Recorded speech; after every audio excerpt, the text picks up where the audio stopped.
हरियाणा की हर अपडेट के लिए बेल आइकन दबाएं और सब्सक्राइब करें STV हरियाणा न्यूज। नमस्कार, आपके साथ मैं अनामिका अजय मिश्रा। आप देख रहे हैं फटाफट हरियाणा। कृषि कानूनों के विरोध में शुरू हुआ किसानों का आंदोलन 108वें दिन भी जारी है। कृषि कानूनों को लेकर सरकार और किसानों के बीच तकरार कम होने का नाम नहीं ले रही, जिसके बाद अब संयुक्त किसान मोर्चा ने आंदोलन में आगे की रणनीति बनाई है। नई रणनीति के तहत 15 मार्च से लेकर 28 मार्च तक अलग अलग कार्यक्रम किए जाएंगे।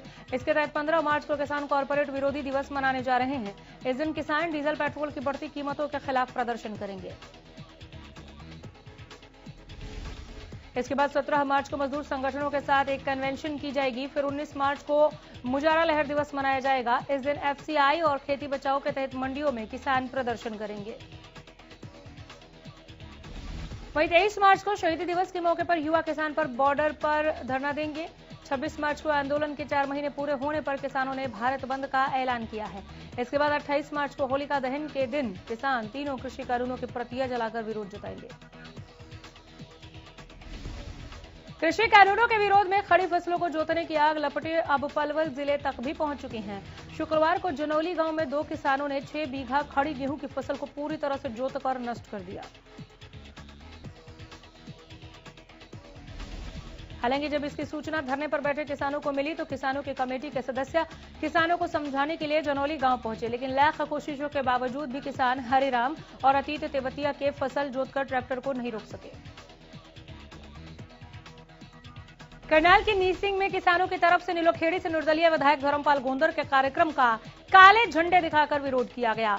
दरअसल गौशाला के इस कार्यक्रम में विधायक को पहुंचना था, पर स्थिति का अंदाजा होने के चलते वो इस कार्यक्रम में नहीं आए।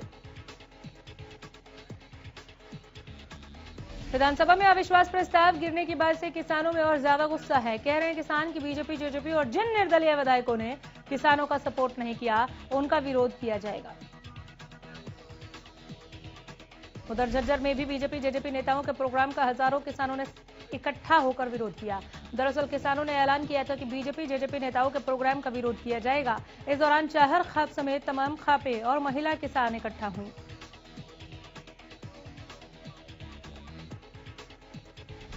कुरुक्षेत्र में जेजेपी के राष्ट्रीय अध्यक्ष अजय चौटाला के जन्म दिवस के कार्यक्रम का भाकियू कार्यकर्ताओं ने आयोजन स्थल पर पहुंचकर विरोध किया।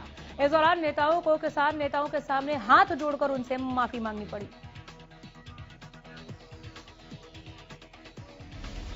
कृषि कानूनों के खिलाफ टीकरी बॉर्डर पर डटे किसान अपने मजबूत इरादों के साथ बॉर्डर पर बने अपने आशियाने को भी मजबूती दे रहे हैं। बहादुरगढ़ बाईपास पर सेक्टर 13 पर किसानों के लिए पक्के कमरे बनाए जा रहे हैं। दादरी के पातवास गांव की ओर बनाए जा रहे ये कमरे पूरी तरह से पक्के मकान की तरह बनाए गए हैं, जो हर मौसम को बखूबी झेल सकते हैं। आंदोलन के दौरान लगाए गए टेंट आंधी की वजह से फट गए थे, जिसके बाद यहां पक्के ठिकाने बनाने का फैसला लिया गया। किसानों का कहना है कि वो अपनी मांग को लेकर एक लंबी लड़ाई के लिए तैयार है। साथ ही उन्होंने चेतावनी देते हुए कहा कि वो कृषि कानून का समर्थन करने वाले नेताओं का विरोध करेंगे।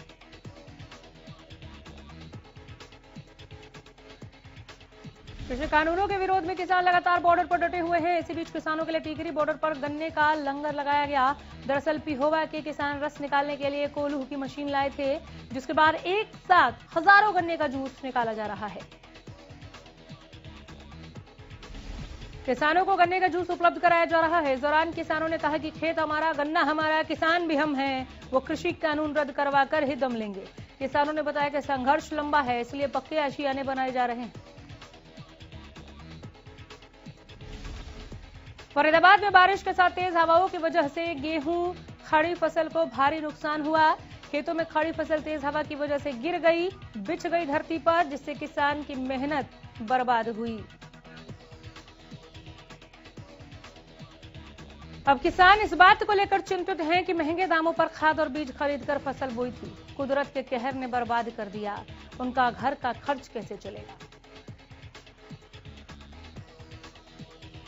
पूरे प्रदेश में फसल की कटाई चल रही है, लेकिन कल अचानक हुई बारिश और ओलावृष्टि ने नांगल चौधरी के किसानों के लिए मुसीबत साबित हुई। ओलावृष्टि दरअसल बारिश में खेतों में खड़ी सैकड़ों एकड़ फसल बर्बाद हो गई।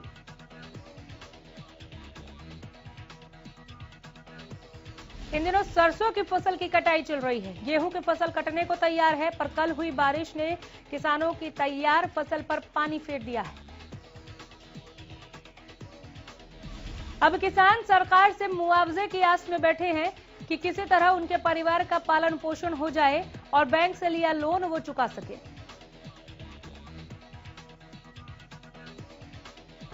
हरियाणा बजट पर सरकार के मंत्री से लेकर विपक्ष तक लगातार प्रतिक्रिया दे रहे हैं। शनिवार को कैबिनेट मंत्री बनवारी लाल रेवाड़ी के दौरे पर रहे, जहां उन्होंने बजट को लेकर कई बातें कही। बजट की तारीफ करते हुए बनवारी लाल ने कहा कि इसमें हर वर्ग का ध्यान रखा गया है। बजट में स्वास्थ्य, कृषि और प्रदेश के विकास को ज्यादा महत्वता दी गई है। साथ ही उन्होंने कांग्रेस पर निशाना साधते हुए कहा कि अविश्वास प्रस्ताव से कांग्रेस को सिर्फ निराशा हाथ लगी है। महिला विधायकों के ट्रैक्टर खींचने का मामला, राज्य महिला आयोग ने इस मामले में पूर्व सीएम भूपेंद्र हुड्डा को नोटिस भेजा और महिला विधायकों के ट्रैक्टर खींचने पर स्पष्टीकरण मांगा है उनसे। बता दें कि महिला आयोग ने 3 दिन में हुड्डा से स्पष्टीकरण मांगा है।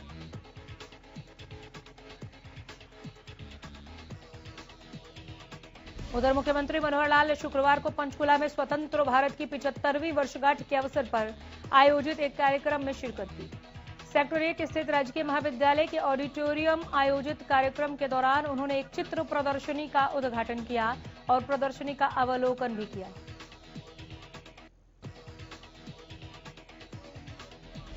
कार्यक्रम से पहले मुख्यमंत्री मनोहर लाल ने आजादी का अमृत महोत्सव के तहत साइकिल रैली को हरी झंडी दिखाकर रवाना किया। इस साइकिल रैली में लगभग 150 बच्चों ने भाग लिया। 5 दिवसीय इस आयोजन के दौरान प्रतिदिन विभिन्न प्रतियोगिताएं एवं सांस्कृतिक कार्यक्रम आयोजित किए जाएंगे। ये संयोग की बात है कि आज ही प्रधानमंत्री श्री नरेंद्र मोदी ने इस अवसर पर अहमदाबाद के साबरमती आश्रम से दांडी तक होने वाली पदयात्रा को हरी झंडी दिखाकर रवाना किया। मुख्यमंत्री ने प्रदर्शनी के उद्घाटन पर सबको बधाई व शुभकामनाएं दी। कहा कि भारत की 75वीं वर्षगांठ का यह कार्यक्रम साल 2022 में संपन्न होगा।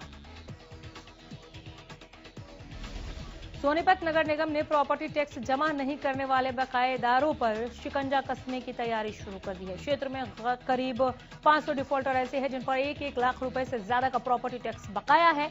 बार बार नोटिस जारी करने के बाद भी उन्होंने अभी तक प्रॉपर्टी टैक्स जमा नहीं किया। अब इन डिफॉल्टर लोगों की प्रॉपर्टी को सील करने के लिए ज्वाइंट कमिश्नर ने आदेश जारी कर दिए हैं। इसके साथ ही इसके लिए 5 टीमों का गठन कर दिया गया है। अगले सप्ताह से बकायेदारों की प्रॉपर्टी सील करने का काम शुरू कर दिया जाएगा। शहरी स्थानीय निकाय ने बकाया प्रॉपर्टी टैक्स जमा करवाने की तिथि 31 मार्च तक बढ़ा रखा है। साल 2010 से 2021 तक का प्रॉपर्टी टैक्स जमा कराने वालों को 2017 तक 25% टैक्स व पूरे ब्याज की छूट मिलेगी। साथ ही उसे चालू वित्त वर्ष पर 10% की छूट दी जाएगी। विभाग की ओर से जारी नोटिफिकेशन के अनुसार उन उपभोक्ताओं को 10% की छूट दी जा रही है जिन्होंने अपना साल 2017-18, 18-19, 19-20 का प्रॉपर्टी टैक्स उस वर्ष जुलाई में भर रखा है। ऐसे में डिफॉल्टर लोगों को 31 मार्च तक छूट देने का मौका दिया है। गुरुग्राम नगर निगम लीज पर दी गई 1053 दुकानों को सेल करेगा। इसके लिए प्रदेश सरकार द्वारा एक पॉलिसी तैयार की जा रही है। हालांकि पहले भी इस बारे में एक पॉलिसी तैयार हुई थी, लेकिन इसमें कई तरह की खामियां होने के चलते इसे लागू न किया जा सका। अब संशोधन के बाद यह लागू होगी और उसके बाद गुरुग्राम ही नहीं, प्रदेश के अन्य निकायों के अधीन सरकारी दुकानों को भी बेचा जा सकेगा।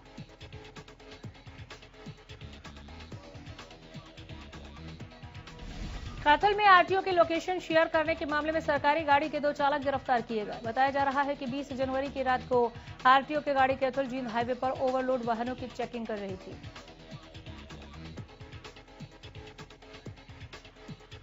इसी दौरान एक बाइक सवार उनकी गाड़ी का पीछा कर उनके लोकेशन को शेयर कर रहा था। शक होने पर चेकिंग की टीम ने युवक को काबू किया था और जांच के दौरान पता लगा था।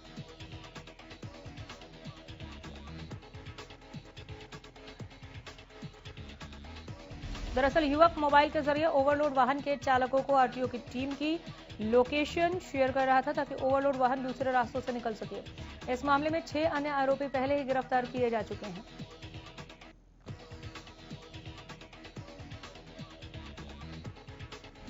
वल्लभगढ़ के गांव सीकरी और झाड़ सेतली में एनएचआईए द्वारा 2 पुलों का निर्माण किया गया, जिसका अभी उद्घाटन भी किया गया था। दरअसल पुल के नीचे सर्विस रोड पर जिन लोगों ने हाईवे से मुआवजा ले लिया था, उन्हीं लोगों ने दोबारा से अपनी दुकानें तैयार कर ली हैं, लाखों रुपए कमा रहे हैं।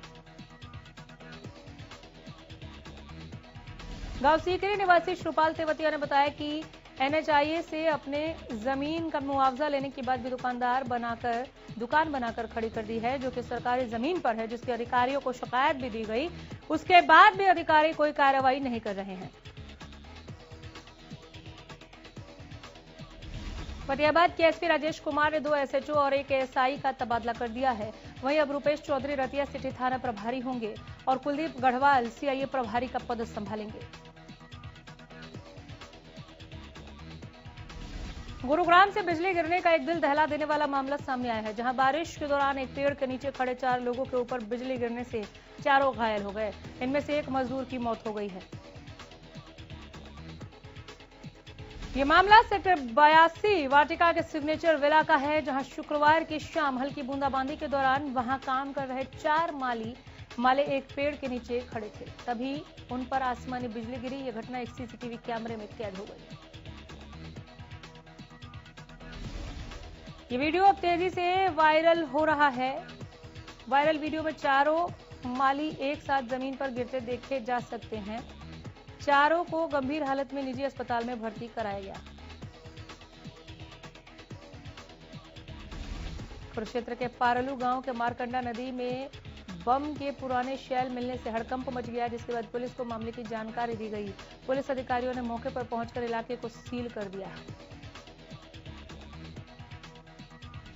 पुलिस अधिकारी कह रहे हैं कि जो वस्तु बम की तरह लग रही है, एक्सपर्ट जांच के बाद ही इसके आधार पर कुछ कहा जा सकता है, क्योंकि कहां इस्तेमाल किए जाते हैं ये और यहां पर कैसे पहुंचे जानना जरूरी है।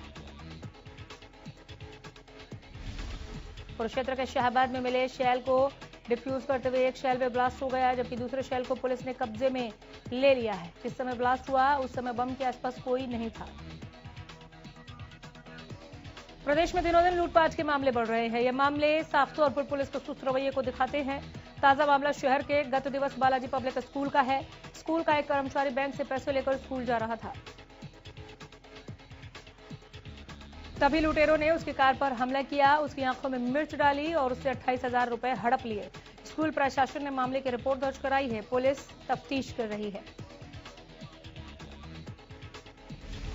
कैथल के साई कॉलोनी में एक टीचर ने बीते दिनों कहासुनी पर अपनी पत्नी की हत्या कर दी, जिसे लेकर पुंडरी पुलिस को बड़ी कामयाबी मिली है।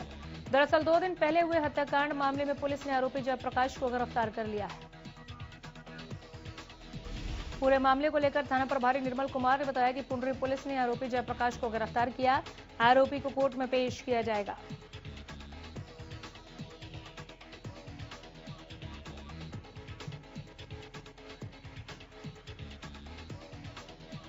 करनाल के नलीपार गांव की एक 12वीं कक्षा की छात्रा का शव संदिग्ध परिस्थितियों में मिलने से इलाके में सनसनी फैल गई। दरअसल छात्रा ने गेहूं में रखी सल्फास की गोलियां खा ली। परिजनों को पता चलते ही युवती को निजी अस्पताल में भर्ती कराया गया। वहां से उसे कल्पना चावला अस्पताल रेफर किया गया। अस्पताल में इलाज के दौरान उसकी मौत हुई। परिजन कह रहे हैं कि युवती काफी समय से परेशान थी, जिसकी वजह से उसने आत्महत्या कर ली। बहरहाल पुलिस को सूचना मिलते ही शव को पोस्टमार्टम के लिए भिजवाया गया। शुक्रवार को डबवाली के राजकीय स्कूल के प्रिंसिपल ने जहरीला पदार्थ खाकर अपनी जीवन लीला समाप्त कर ली। शव के पास से पुलिस ने एक सुसाइड नोट बरामद किया है, जिसमें प्रिंसिपल ने 5 लोगों के नाम लिखे हैं।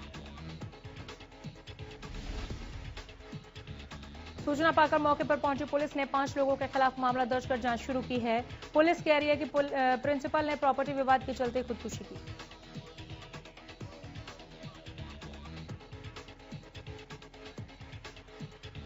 हरियाणा में एक बार फिर कोरोना के आंकड़ों में बढ़ोतरी हो रही है। बीते 24 घंटों में 385 नए मरीजों की पुष्टि हुई। गुरुग्राम में 88, करनाल में 50 नए केस सामने आए। कुरुक्षेत्र में 63, अंबाला में 40, पंचकुला और यमुनानगर में भी 29 नए मामलों की पुष्टि हुई। दरअसल प्रदेश में अब तक 3069 मरीजों की मौत हो चुकी है। प्रदेश में अब तक कुल 2,74,273 केस सामने आ चुके हैं, जिनमें से एक दिन में 253 मरीजों ने कोरोना को मात दी, जबकि अब तक 2,68,000 से ज्यादा मरीज ठीक होकर घर लौट चुके हैं। फतेहाबाद की अनाज मंडी में नेशनल वुशु चैंपियनशिप का आयोजन किया जा रहा है। इस चैंपियनशिप में कई राज्यों के खिलाड़ी हिस्सा ले रहे हैं। दरअसल फतेहाबाद में 15 मार्च तक चैंपियनशिप चलेगी, लेकिन चैंपियनशिप का आयोजन कर रही इंडियन वुशु एसोसिएशन कोरोना नियमों का पालन करती नजर नहीं आ रही। दरअसल खिलाड़ियों और एसोसिएशन के पदाधिकारियों द्वारा मास्क इस्तेमाल नहीं किया जा रहा। एसोसिएशन के सीईओ सुहेल अहमद ने बताया कि उनके द्वारा कोरोना को लेकर पूरी गाइडलाइंस जारी की गई हैं। इस चैंपियनशिप में अच्छा प्रदर्शन करने वाले खिलाड़ी चाइना में होने वाले यूथ एशियन गेम्स में भी हिस्सा लेंगे। देश और प्रदेश में कोरोना के बढ़ते मामलों के बीच अब पुलिस ने मास्क न पहनने वालों पर नकेल कसनी शुरू कर दी है। भिवानी पुलिस ने शनिवार को बिना मास्क के गाड़ी चलाने वाले लोगों के चालान काटने का विशेष अभियान चलाया। इस दौरान पुलिस ने मास्क न लगाने वाले लोगों के चालान किए, साथ ही लोगों को मास्क पहनने के लिए जागरूक भी किया, ताकि लोग मास्क लगाकर ही बाहर निकले और कोरोना को फैलने से रोका जा सके। कोरोना के बढ़ते संक्रमण को लेकर यमुनानगर जिला प्रशासन ने कोरोना के खिलाफ जंग शुरू कर दी। इसके तहत घर घर जाकर अब लोगों को कोरोना वैक्सीन के प्रति जागरूक किया जाएगा।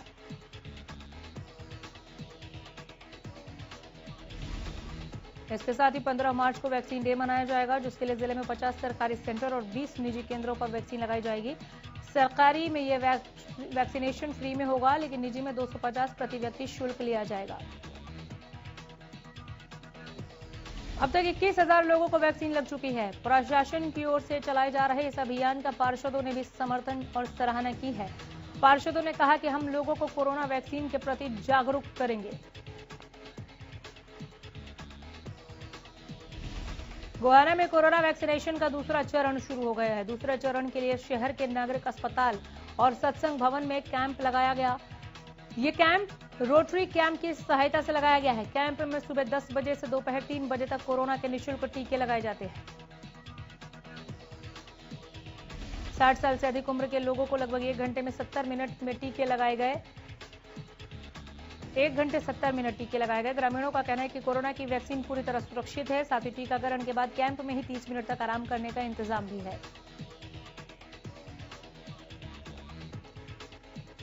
अब मरीजों को कोरोना की रिपोर्ट के लिए अस्पतालों के चक्कर नहीं काटने पड़ेंगे। दरअसल अंबाला में कोरोना टेस्ट की रिपोर्ट अब हर व्यक्ति मोबाइल फोन पर देख सकेंगे, डाउनलोड कर सकेंगे।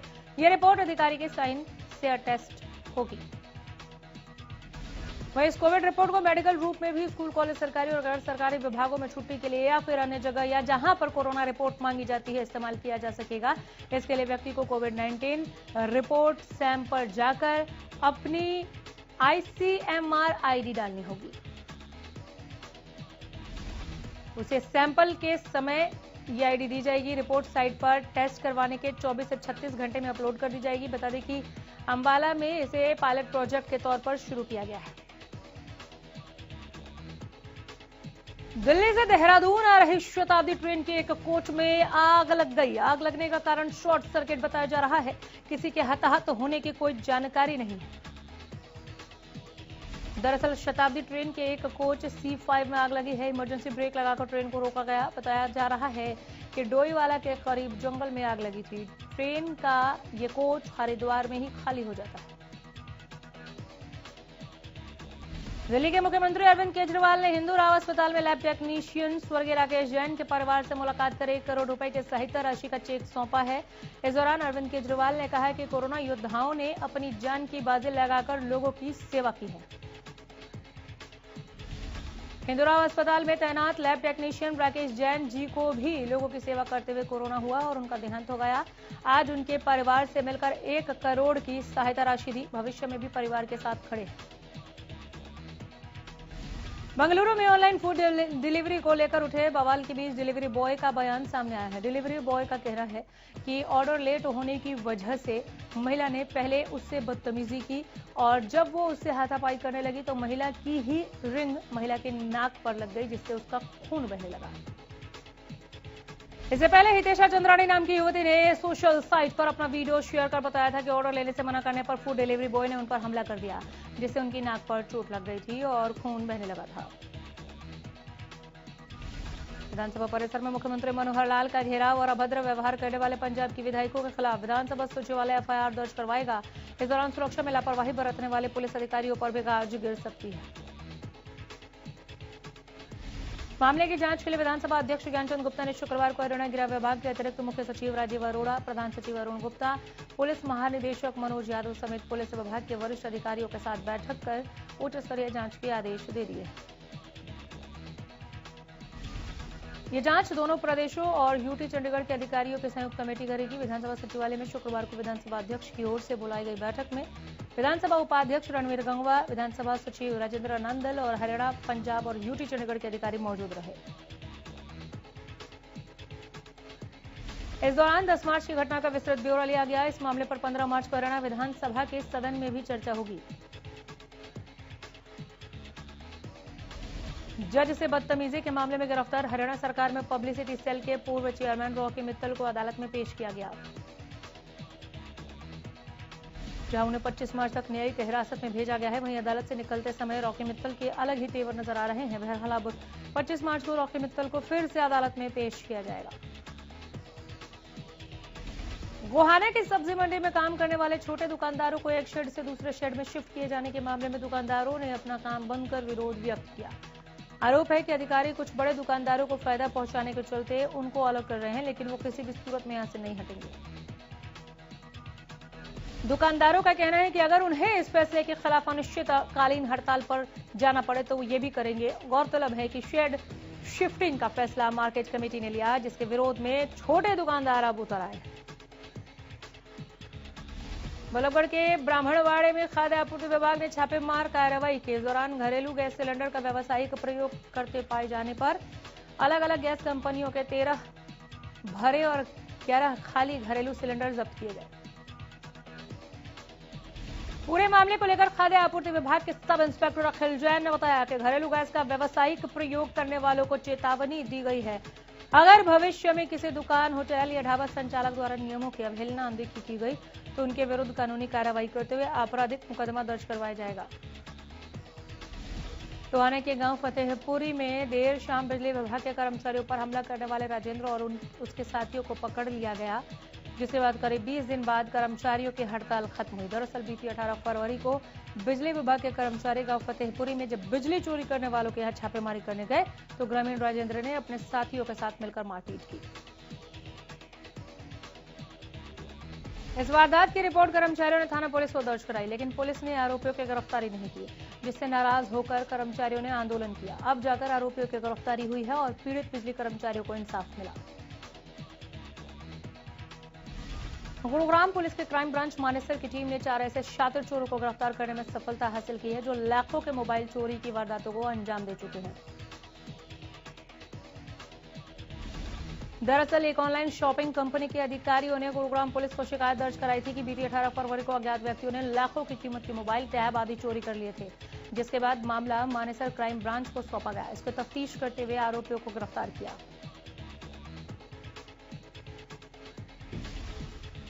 पंजाब के बरनाला की जेल में नशा तस्करी में बंद गगनदीप का टोहाना में फर्जी पासपोर्ट बना हुआ था। इस मामले में आरोपी गगनदीप सिंह को पुलिस प्रोडक्शन वारंट पर लेकर टोहाना पहुंची। इस दौरान फर्जी पासपोर्ट बनने के मामले में पुलिस ने 2 पुलिसकर्मियों सहित 20 से ज्यादा लोगों को गिरफ्तार किया है। बता दें कि टोहाना में कई लोगों ने फर्जी पासपोर्ट बनाए थे। ये मामला सामने आया था। पूरे मामले को लेकर डीएसपी बीरम सिंह ने बताया कि फर्जी पासपोर्ट बनाने के मामले में गठित एसआईटी पंजाब की नशा तस्कर गगनदीप को प्रोडक्शन वारंट पर लाया गया। इसे 3 दिन के रिमांड पर लिया गया। इस दौरान पुलिस इससे फर्जी पासपोर्ट मामले की जांच को और आगे बढ़ा रही है। गोहाना में पुलिस ने ट्रैफिक चेकिंग के दौरान छोटूराम चौक से एक गाड़ी से अवैध हथियार समेत 2 युवकों को पकड़ा है। पकड़े गए दोनों युवक राजकुमार और अनिल रोहतक के खड़वाली गांव के रहने वाले हैं। पुलिस ने दोनों के खिलाफ विभिन्न धाराओं के तहत मामला दर्ज कर आगे की कार्रवाई शुरू कर दी है। पूरे मामले को लेकर एसएचओ सवित कुमार ने बताया कि गोहाना में नियुक्त एएसआई शमशेर सिंह के नेतृत्व में पुलिस टीम गश्त कर रही थी। उसी दौरान एक काले रंग की गाड़ी छोटूराम चौक के पास खड़ी थी। टीम ने युवकों को हिरासत में लेकर पूछताछ की तो तलाशी के दौरान आरोपियों के पास 12 बोर के अवैध पिस्तौल और 2 जिंदा कारतूस बरामद किए। पुलिस ने गाड़ी भी अपने कब्जे में ले ली है। पुलिस दोनों युवकों को अदालत में पेश कर रिमांड पर लेगी। फरीदाबाद में बड़खल फ्लाईओवर के पास एक केमिकल फैक्ट्री में भीषण आग लग गई। आग की सूचना दमकल विभाग को दी गई। मौके पर पहुंची दमकल की गाड़ियों ने मशक्कत के बाद आग पर काबू पाया। राहत की बात यह रही कि फैक्ट्री में किसी की हताहत होने की सूचना नहीं। भिवानी के लोहारू मुख्य मार्ग पर एक भीषण सड़क हादसा हो गया। इस हादसे में एक बाइक और एक इंडिगो कार की टक्कर हो गई। हादसे में घायल बाइक चालक धर्मवीर सिंह और उनके भांजे अतुल सिंह को अस्पताल पहुंचाया गया। अस्पताल में प्राथमिक उपचार के बाद धर्मवीर सिंह को मृत घोषित कर दिया गया। साथ ही घायल अतर सिंह के बयान पर अज्ञात कार चालक के खिलाफ केस दर्ज कर लिया गया। बताया जा रहा है कि मृतक धर्मवीर सिंह अपने पोते के जन्म के बाद उसके मामा के घर शगुन लेकर गया था। वहां से आते वक्त उसकी मौत हो गई। फिलहाल यहीं रुक रहे हैं। नमस्कार।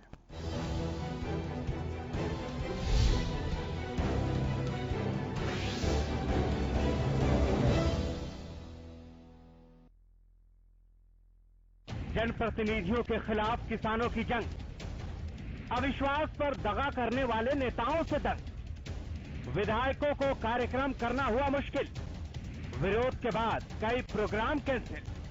देखिए रात 8 बजे अविश्वास पर भड़की आग।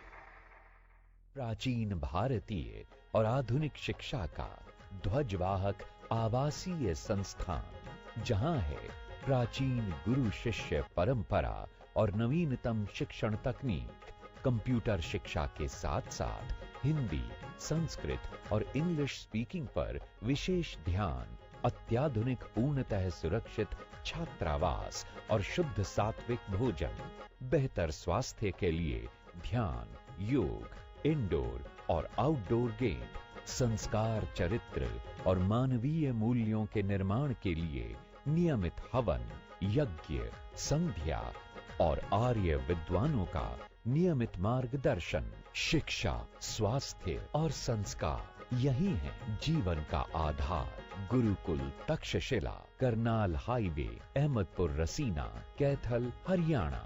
दादा दादी का लक्ष्य हेल्दी लाइफ, मम्मी डैडी का लक्ष्य हैप्पी लाइफ, तन्नू मन्नू का लक्ष्य genius life, Lakshya the brain and body fit to fight, Lakshya pure ghee for life, Lakshya Lakshya लक्ष्य प्योर घी। श्रेष्ठता और शुद्धता आपका हक, हमारा लक्ष्य, लक्ष्य प्योर घी। स्काई वर्ल्ड स्कूल रेवाड़ी बेहतरीन इंफ्रास्ट्रक्चर और सीसीटीवी से लैस सुरक्षित कैंपस, सेंट्रली एयर कंडीशन और हाइजीनिक वातावरण, खेल, संगीत, योग और शिक्षा के बीच के संतुलन को समझते हैं हम। प्री नर्सरी से क्लास 12 तक। श्री सुनील के यादव लेकर आए हैं बच्चों के विकास के लिए स्काई वर्ल्ड स्कूल रेवाड़ी।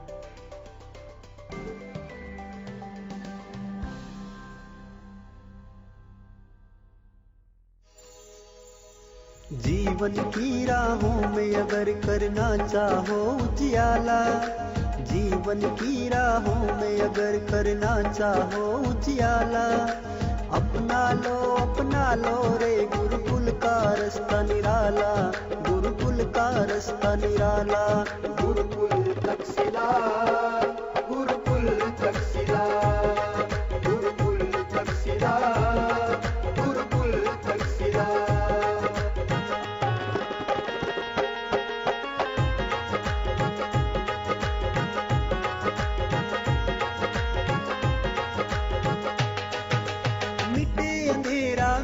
सवेरा होगी खुशहाली, संस्कारों से परिपूर्ण हो जिंदगी। करनाल हाईवे, अहमदपुर रसीना, कैथल, हरियाणा।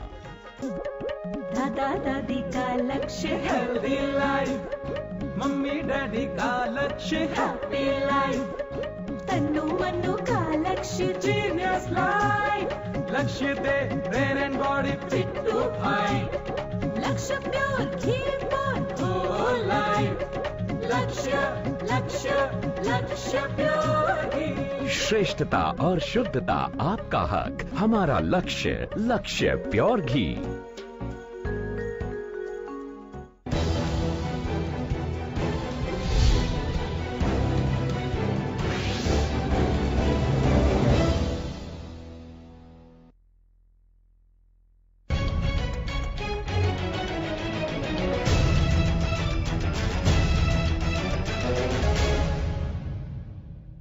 नमस्कार, हरियाणा न्यूज के खास कार्यक्रम हरियाणा की आवाज में आप सभी का स्वागत है और मैं हूं आपके साथ सोनिया सत्यारिता। हरियाणा की आवाज इस कार्यक्रम में हम मुद्दा उठाते जनता से जुड़ा हुआ और जनता से ही राय लेते हैं। आज इस कार्यक्रम में हम मुद्दा उठा रहे किसान आंदोलन का। देखिए, किसानों का आंदोलन लगातार जारी है। आज 108वां दिन है। बीते 107 दिनों से किसान दिल्ली की दहलीज पर डटे हुए